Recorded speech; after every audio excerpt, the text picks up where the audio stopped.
There was one case in my career when I was in investigations, and not just mine, where we worked as a team to solve a 22-year-old double homicide. Um, by way of background, in 1978, May of 1978, there was a couple, husband and wife, who were murdered in their house on 68th Street in Downers Grove. In 1978, that's a pretty spectacular crime. They were bound, gagged, stabbed multiple times while their two grandchildren were sleeping in the bedroom next door. The case got media attention. I know now in retrospect. I was a junior at Northwestern at the time, didn't even know it had taken place. Fast forward to being hired in 1979 and coming back from the academy in 1980, going out on my own. You start meeting guys at night for a cup of coffee and talking to the veterans. And they would talk a lot about this case because it wasn't that old. It had just happened in May of 78, and it's probably about May of 80. It's 2 years old. And the department was also kind of raw at that point because 4 years earlier in 1974, they had the only officer ever shot and killed in the line of duty, Officer Richard Barth. And that was still fresh on people's mind. So they had kind of these two big incidents happen in this 4-year span. But I remember hearing about the homicide, the detectives working it. At that point, they had not made any arrests. And over the years, detectives would look at this case. No one wanted to let it go away. Denny Harrison, who I mentioned earlier, really worked hard on the case when he was a detective. Bob Porter, who went on to be the chief in Downers Grove, also worked on the case. When I was a detective, I worked on the case. I remember pulling the file out, really wanted to work this. It's unsolved now. This is now mid-80s. I would take the file home with me, read it at night on my own time, develop a timeline, kind of develop a list of to do, what needs to be done, what I thought maybe was a fresh set of eyes on it. But then you come into work the next day and you got 3 new cases on your desk, burglary at a home, and people want their cases paid attention to. And it was hard to do by yourself. Complicated case. Now, fast forward, I mentioned the best job I ever had was running investigations. When I became in charge of investigations, this is in 2000, I decided I've got all these resources. Our investigations division had now grown. When I was in there was only 3 of us. Now we're up to 6, 7, 8, and I've got this TAC unit. Came up with the idea, I can't do this by myself. Let's approach this as a team. And I've got evidence technicians, I've got seasoned investigators, I got a detective sergeant, Dean Kalmar. And I took the case file, and I had a excellent civilian support assistant, Kristen Burbage.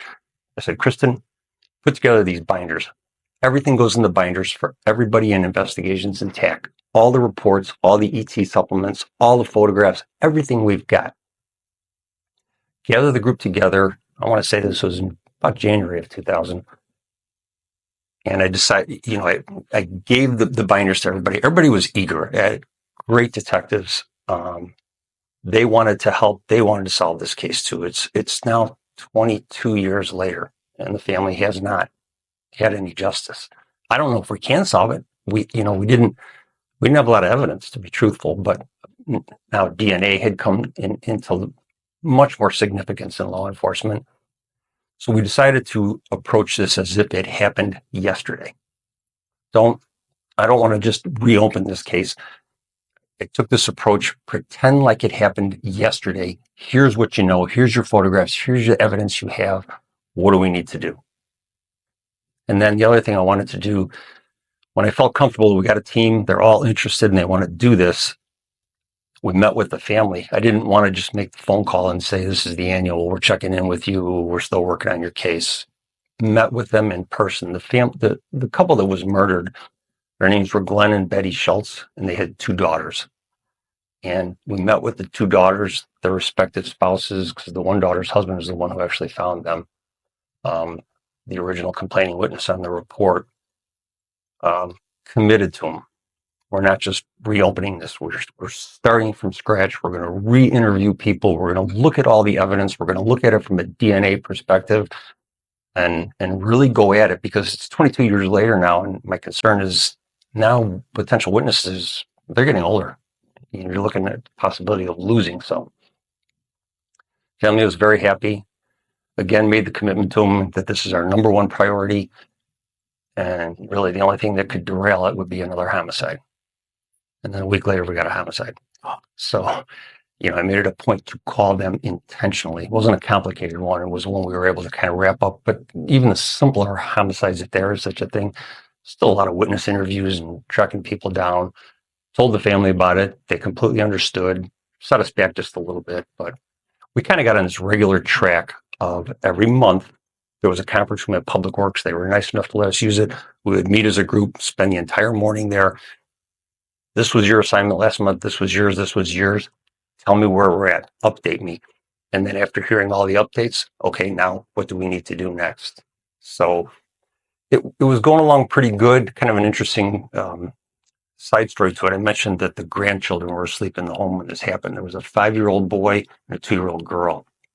And I remember reading in the report, the 5-year-old said something like, "Grandma went away with some men." And it always kind of stuck with me. Did he see somebody? I know he's only 5, but what can we do? I mean, obviously we would talk to him and he'd say, I don't remember even saying that. But thinking outside the box, I don't remember who came up with the idea, but we decided to try and hypnotize him and see if we could take him back in time and see if he would remember anything. And the first person I reached out to, well, first I had to go through the state attorney's office because this is a pretty different investigative technique. They proved it. Jeff Kendall and Jane Radis that's worked on the case with us very closely, Liam Brennan.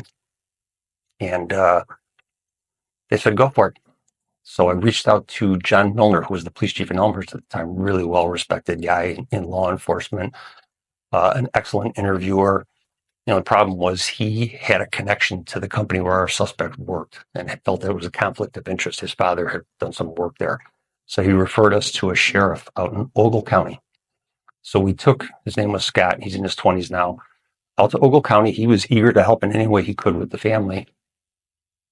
And we meet with the sheriff. He's very nice. He's happy to help. We're in his office. I'm with Dean Kalmar, who's still one of my best friends today. He's my detective sergeant. And Scott's there, and the sheriff is there. He explains to us what he's going to do. And he starts to talk to Scott. And I said to Dean, you take notes, because in case the sheriff asks any questions, if this goes the way we want it to, I want to be able to prompt him and tell him what we know about facts. So the sheriff starts, and I'm watching. I'm fascinated. I've never seen anybody hypnotized before. And I can tell that Scott is going under hypnosis. This is working on him. And I'm really, I start kind of leaning forward, wanting to hear what he's going to say. And when I think it's going to work, I turn to Dean, like, hey, Dean, I think this is going to work. Well, Dean's going under too. He's like, I hit him. I go, Dean, okay. It was just one of those funny moments. The hypnosis didn't work. Scott tried, but he just couldn't remember. But here in the middle of this double homicide, you have this funny moment. But anyways, we continued to work the case, and we started re-interviewing people, and we built up enough. I loved Liam Brennan and all this. Liam Brennan was kind of a newer state's attorney at the time. He became a judge and is now an appellate court justice. So he's done very well for himself. He helped us draft search warrants. If we're going to go down the DNA route, we're going to need blood, saliva, and hair. There were 2 suspects. Billy Lee Warren was the main suspect, and he had a brother named Billy Gene Warren. Going back to 1978, where they were investigating this case, I got to give credit to the detectives who worked the case, Danny Irons and Norb Zajac. They had the right guy. Billy Lee Warren turned out to be was their suspect at the time. They really tried to put a case on him. It was close. They didn't have any direct evidence. And the other thing is Billy Gene Warren, his brother, gave him an alibi, said we were out together with each other all night, stealing hubcaps, smoking dope. So the state attorney at the time just would never authorize charges. Now going forward, we developed enough probable cause. We got a judge to sign a warrant for saliva, blood, and hair from both of them, thinking they were both involved in these homicides. We had evidence that Billy Lee Warren may have stolen the garage door opener to the house on 68th Street where the murders occurred. There was no forced entry. September 4th, 2001 was a week before 9/11 happened. Decided we were going to execute these search warrants in teams. One team was going to hit Billy Lee Warren. One team was going to hit Billie Jean Warren. Billy Lee had an ex-wife who was cooperative, so we wanted to place several people under surveillance all at the same time while we executed these warrants. We went to where Billy Lee Warren worked, the Wilbert Burial Vault Company in Broadview, which is where he was working when the murders occurred and where Glenn Schulz was a supervisor. You know, later on, I remember asking, how could he still be working here 22 years later? And I remember representatives from the company said, we always thought you guys were going to arrest him any day. So he stayed there. We served the search warrant on Billy Lee Warren, and he won't say anything. It's 22 years, well, it's 23 years later now. Knows enough not to say anything to the police. Where the case broke is the team that was assigned to Billie Jean Warren, the brother who provided the alibi.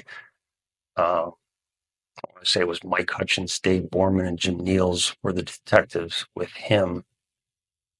Gene Warren decides he's had enough of this. He's getting hair plucked out of his head and swabs taken out of his mouth. He's got kids, and he says, I'm done with this. I'm going to tell you what you want to know. He tells us that his brother did tell him he committed the murders. He walked with his brother when his brother showed him the knife that he used to kill Glenn and Betty Schulz, dropped it in a sewer, showed him the garage door opener they had stolen to make entry into the house, and dropped it into another sewer. So we had some good evidence now. Broken alibi. We had some good corroboration from the ex-wife about how Billy Lee Warren was out all night. When he came home, he was acting very strange, using solvents on his clothes, washing his clothes, out of character for him. Certainly indicative of the fact that there was blood on him. We have to let Billy Lee Warren go. I don't have any probable cause to arrest him, but we bring Billie Jean down to the station, and he repeats the story for us again. Liam Brennan is there. He's hearing this from the state attorney's office. He says, let's get him on tape right now so he can't backtrack this. Smart idea. Set up in a room, kind of like this. Cameras are rolling. Billie Jean is sitting in a chair, and he recounts the whole story for us. And then Liam Brennan says, let's get him to the grand jury, lock him down there under oath, because if he testifies to something different at trial, well, then he either lied to the grand jury or he lied at trial. Very smart move. Take him out to the grand jury where he gives everything up that he's told us. He's being consistent now. Billy Lee Warren says he wants to see, we now have probable cause to arrest Billy Lee. We go back to the Wilbert Burial Vault Company, take him into custody, bring him to the station for murder, 2 counts of murder. And we try to interview him again, and he won't talk to us, but he says, I want to see the interview with my brother. So we played it for him. He says, okay, thanks. But as I'm watching the tape, things are always funnier when you're looking back in time now. Here I am. This is double murder investigation. We're going to videotape this guy breaking his brother's alibi. I'm watching the tape. We did it in a conference room at the police department, and there's a full cardboard cutout of Eddie Murphy standing right behind the guy while we're taking the interview. I'm like, how did you not think to move that? But I think, we were just so excited to get this on tape, and again, just one of those funny moments looking back. So the good part of this story, and I warned you, it's a long story, is we never did develop DNA evidence. We tried, hair, whatever fluids that we had. So our case was completely circumstanced. We have no confession.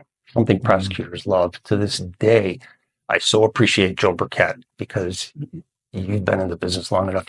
Prosecutors want an airtight case. They want a confession. They want everything they can have. Joe Burkett looked at this case as a circumstantial case, but a good one, and we're going to try it. It's been 23 years. My attitude was always, I would rather try this case and lose it than let this guy never be charged. Joe authorized those charges. I was really, couldn't thank him enough for doing it. That was so supportive, and symbolic of the strong law enforcement ethic there is in DuPage County. Case went to trial in 2005. So now it's 27 years, since the murders happened. But Jeff Kendall, Jane Radisitz, and Liam Brennan tried the case in front of a jury. Judge Ann Jorgensen, now also an appellate court justice, presided over the case. And they did a phenomenal job prosecuting it. As a witness that I couldn't see, I was excluded. Didn't know how the case was going. I was nervous. I knew it was circumstantial. But in the end, the jury rang him up for the both counts of murder to Glenn and Betty Schulz. And Judge Jorgensen gave him 2 life sentences 27 years later. And to this day, the teamwork, the people that worked on that case for me, with me, it'll always stand out as the highlight of the career because the family waited so long for justice. And I remember when he got the 2 life sentences, I had I felt sad for the Glenn and Betty Schulz who lost their lives. They were only in their 50s. They had young grandchildren. Felt sorry for their 2 daughters and their spouses and the grandkids. But for once, I saw the family happy. Even though they had grief and they had lost their relatives so long ago, they had justice. And it just felt good. So what's the backstory? How did the original detectives identify this guy as a suspect? What was the tie to him, or was there any tie? Yeah, there was. It's an excellent question. And again, I give credit to those detectives. They had the right guy back then. They just didn't have enough evidence in that alibi. So Glenn Schulz was a supervisor at the Wilbert Burial Vault Company in Broadview, and Billy Lee Warren was an employee. And you have to know Glenn Schulz. He's a former Marine. He's got a work ethic. Billy Lee Warren does not. So they had a lot of button heads going on there. Serious conflicts. I think, Mr. Schulz probably would have liked to administer more discipline or maybe even fire the guy, but the powers that be at the company at the time wouldn't fire him. So just that conflict is what happened. And then he notices his garage door missing. He actually reported it to the police 2 days before the murders happened. So the connection was always there. Obviously, the detectives back then went and talked to the people at the place of employment, and this guy's name constantly came up as they didn't like each other. They butted heads a lot. Some circumstantial statements about how he would like to hurt him and things like that. So he came up right away on the radar. And the sheriff from Ogle County was a hypnotist? Yes. That's incredible. I've never heard of anything. John Milner was as well. Wow. Yeah. That's incredible. Now, you thought the Academy was going to date you. That didn't date you. Out stealing hubcaps is what just dated you. Yes.